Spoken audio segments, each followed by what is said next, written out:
Good evening. It's Snorkel MMA here, and welcome to my predictions for UFC 315. Jack Della Maddalena versus Belal Muhammad. Okay, so on to the first fight. Brad Katona versus Bekzat Almakhan. So Bekzat Almakhan's coming as a minus 180 slight favorite. And I'm going to go Almakhan by decision. I think Brad Katona's alright against, cans. He's pretty well-rounded. But he just has, no threat. I feel like he's on the feet, he's just a jab merchant. Well, not really a jab merchant, just really pitter-patter shots, that do no damage. And on the ground, he has not really any ground and pound threat or submission threat. Whereas Almakhan is pretty solid. I feel like he's a bit less well-rounded than Katona, but he just actually has danger on the feet and on the ground. So yeah, I feel like he'll win the rounds by doing more damage and maybe Brad Katona will have more significant strikes, but Almakhan will just be landing the harder stuff and having more threat on the ground. But yeah, I don't think Brad Katona will get finished because he's kind of like a blockhead. But yeah, I'm going to go Almakhan by decision. Okay, in the second fight, Daniel Santos versus Jeongyeong. I'm going to be going Jeongyeong by decision. I'm just going to go pretty quickly through these early prelims. But yeah, I think this is a really close fight, but I think Jeongyeong's been way more active. Santos hasn't fought in almost 2 years. It'll be 2 years next month.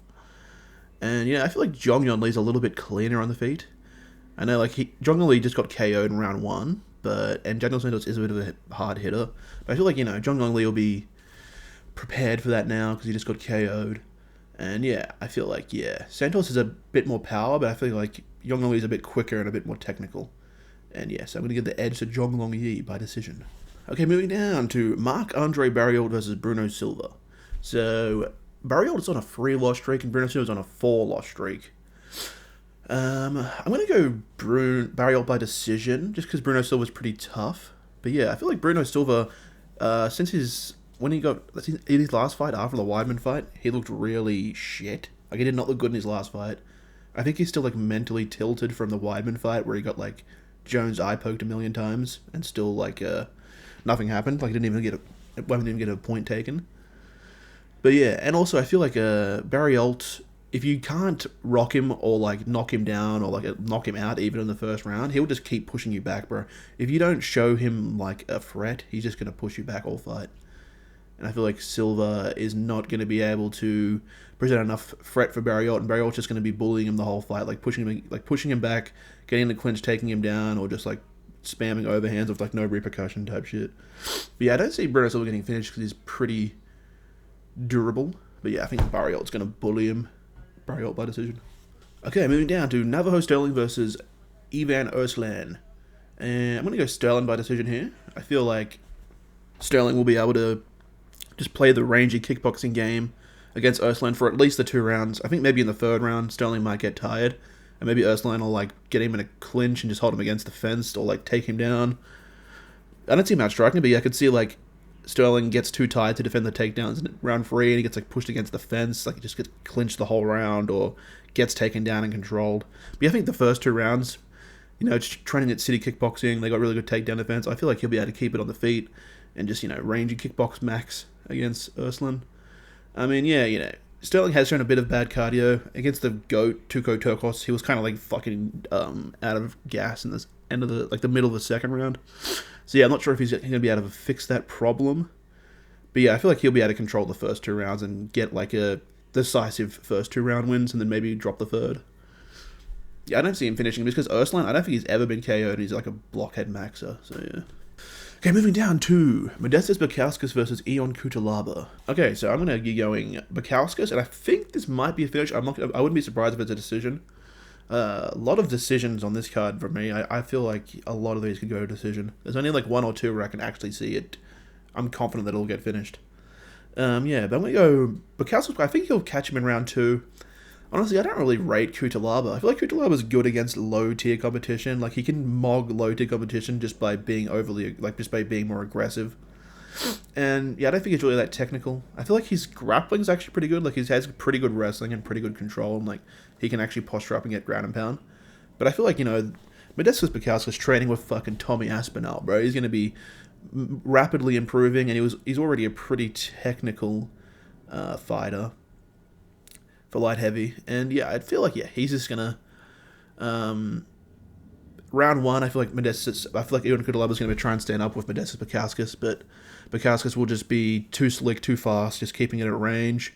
I think round two, Ion Cutelaba's like, fuck, I'm not winning the stand up. He's going to start going for takedowns, and either Bukauskas is going to catch him on an entry, like with an uppercut or like a knee or something, or Ion Cutelaba is going to gas himself out, just like going for a takedown super heavy, and Bukauskas just easily defending it.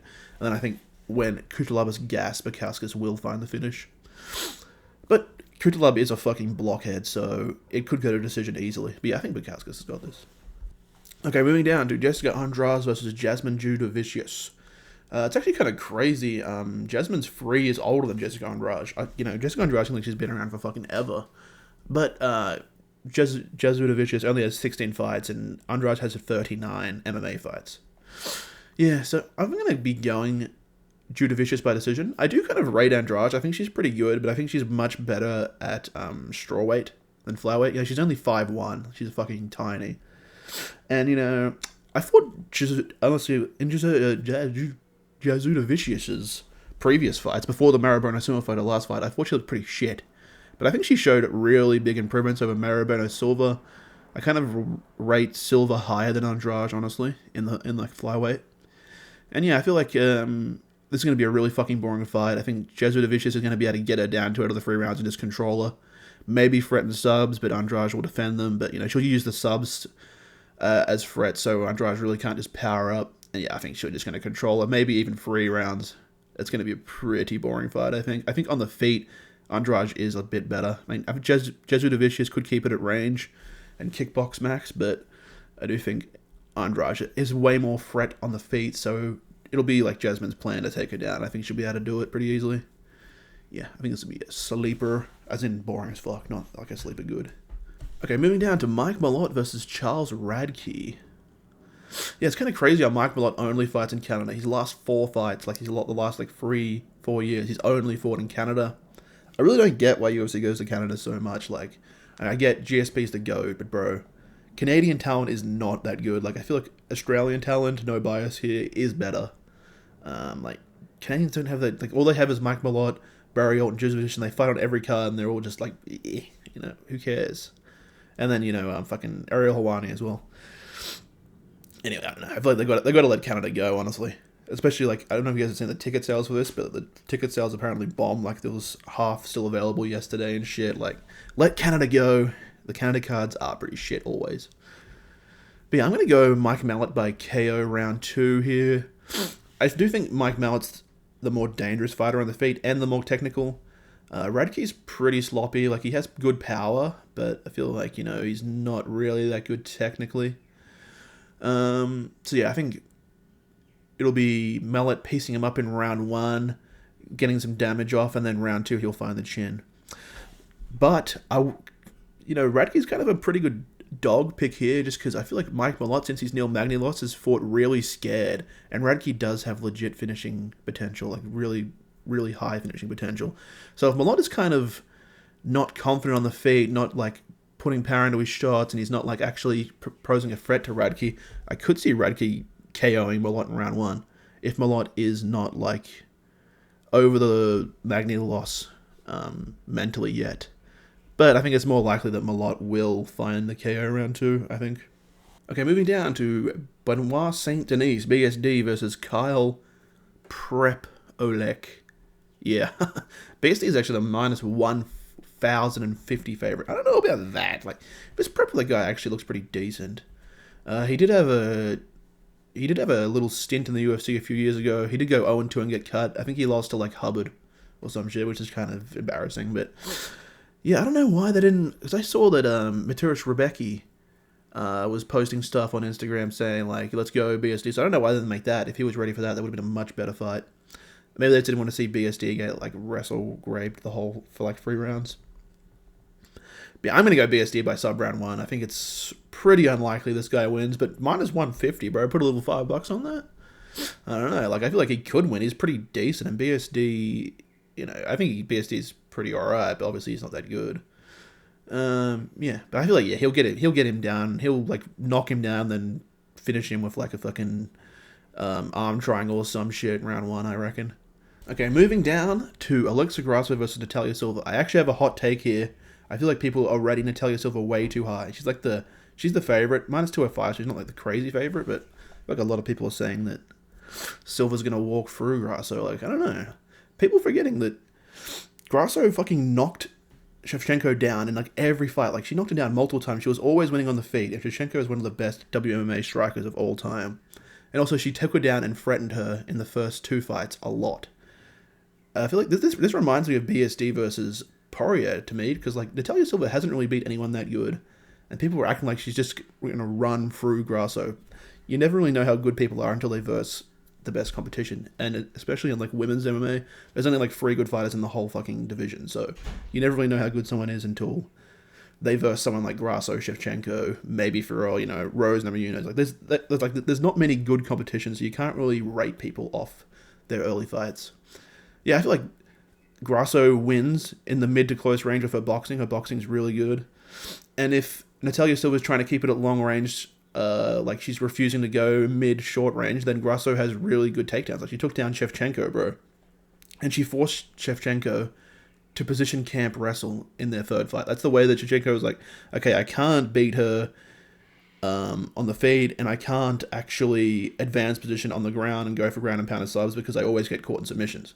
Like, Grasso is dangerous, and I feel like she'll win the boxing mid-close range, like I said, and if Natalia Silva's trying to keep it at close range, that gives Grasso will be able to, like, push her against the fence, take her down, or just shoot a double leg or some shit. And then, yeah, she'll be able to use her really dangerous submission game on the ground to, like, make it so Silva can't get up, or she might find this up. I don't know. But yeah, I think it most likely will be decision, because Silva does seem pretty decent. But yeah, I feel like they're overrating heavy, bro. I feel like Grasso's going to win this shit for sure. Okay, moving down to Jose Aldo versus Aiemann Zahabi. Bro, is it just me? I've actually watched the embedded. That's kind of why I like to upload these videos late, like Saturday, so I can watch the embedded in the press conference or if you can get a read on the fighters, a bit of a cerebral analyst type shit.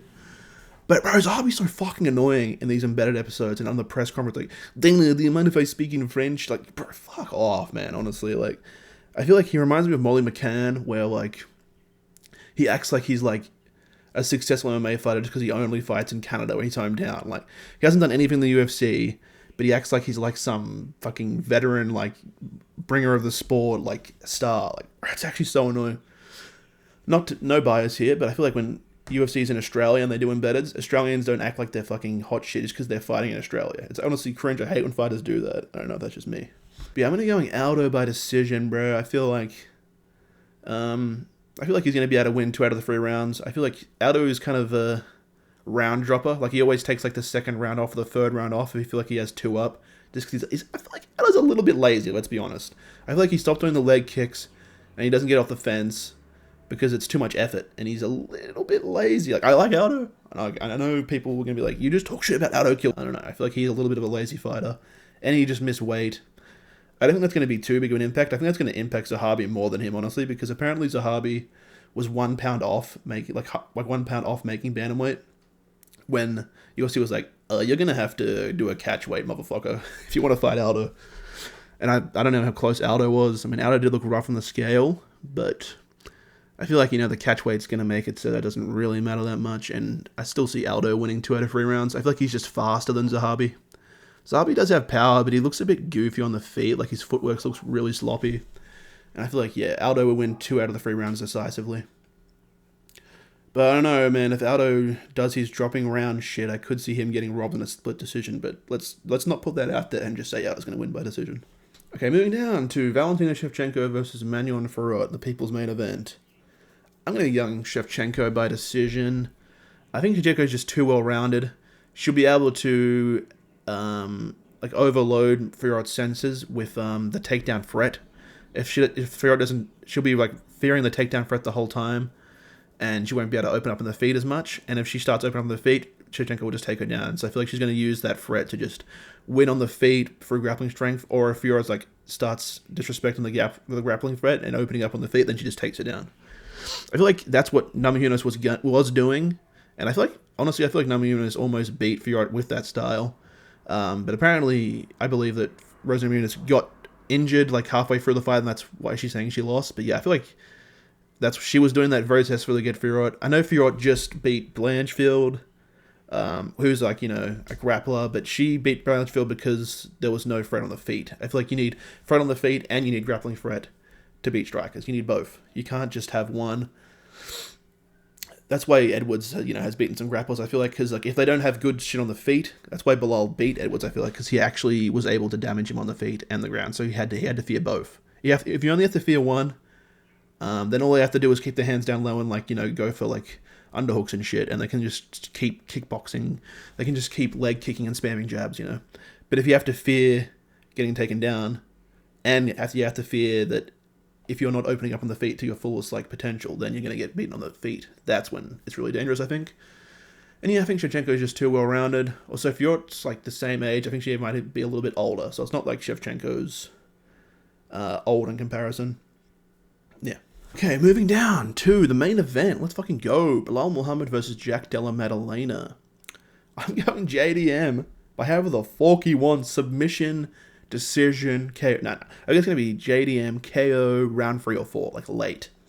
This is how I see the fight going. I think round 1, Belal Muhammad is actually going to come out and try and strike with him. I feel like he's not just rage baiting. But then he's going to find out that Maddalena, JDM, has the fucking Mayweather hands.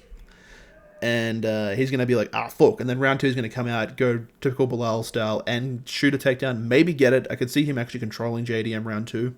But JDM ain't no fucking Edwards. He ain't no bitch that gives up. He'll keep going, bro. He's never going to give up. He'll always be believing in himself, trying to get back up and land a nasty shot after getting up. That's always his plan, I feel like. Because after he gets up, Belal probably will shoot again. After getting fucking dominated in round 1 on the feet. And then he'll find a knee, he'll find an uppercut. I think Belal might eat it because he's on EPO. His head's fucking twice the size as it used to be. Yeah, but I feel like it doesn't matter.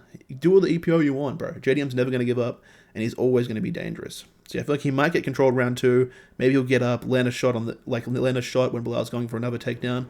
But Belal will eat it, take him down again in round 2. So it'll be 1-1.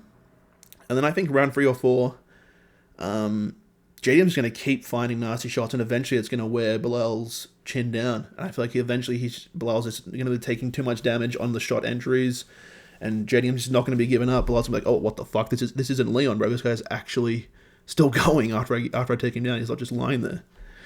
Yeah, I feel like JDM just has that dog in him, and he's just never going to give up, and Belal can only take so many clean combinations before he starts to wither, I feel like JDM's going to wear him down and take his soul. Take his soul! And then I watched the I watched the Belal Luque fight recently, and that looks like a JDM combination where he got knocked out by. Granted, he looks a lot smaller there, weirdly. He looks a lot smaller there. His body looks completely different in the Luque fight. But it doesn't matter. I feel like if you don't give up against Belal's style, I feel like you can eventually find the shot. Belal, his head is way bigger, but he still has a bit of a pea head. I feel like JDM's going to find the shot and KO him, I feel like. And worst case scenario, maybe it goes to decision. Oh, if it goes to decision, it's going to be very close. But damage-based scoring, I still think JDM could win. But yeah, I do think JDM's going to find KO round 3, 4, maybe 5. I feel like if it gets to the 5th round, Belal might win a decision, unfortunately, but no. I think 3 or 4, JDM's going to find the shot. Yeah, it is kind of unfortunate when JDM wins, we might not get the Topuro-Islam fight. But I have a feeling that maybe Dana White might actually just be rage baiting, because you think about it, 317 is only 2 months away. They could still do Topuro-Islam, and then, I know it's Topuria, by the way, I'm just memeing. They could still do Topuria-Islam in 317 in 2 months, and then that could just be Islam's last lightweight fight, and then he moves up to welterweight. I feel like Jack will wait 2 more months than Islam. That's not that big of a deal. JDM does kind of take time off in between fights. I feel like he always gets injured, so I don't think JDM will really care that much about waiting 2 extra months. And then we can have the best of both worlds, hopefully. But yeah, I would definitely prefer to see Topuria-Islam rather than Topuria-Charles Oliveira for a vacant or an interim. But yeah, I would rather JDM win and not get the Islam Topuria fight, honestly. Hey guys, that's all from me. Thanks for watching, and I'll see you in the next one.